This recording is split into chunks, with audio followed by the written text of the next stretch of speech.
అందని వేదాంతమైన అంతా నీలో ఉందన్నావు. పండితులకు పామరులకు భోగులకు త్యాగులకు భక్తి మూలమొకటే అన్నావు. అందని వేదాంతమైన అంతా నీలో ఉందన్నావు.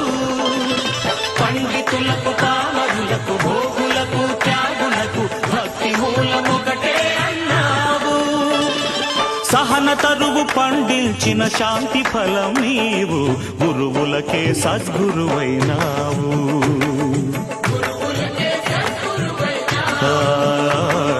గురువులకే సద్గురువైనావు.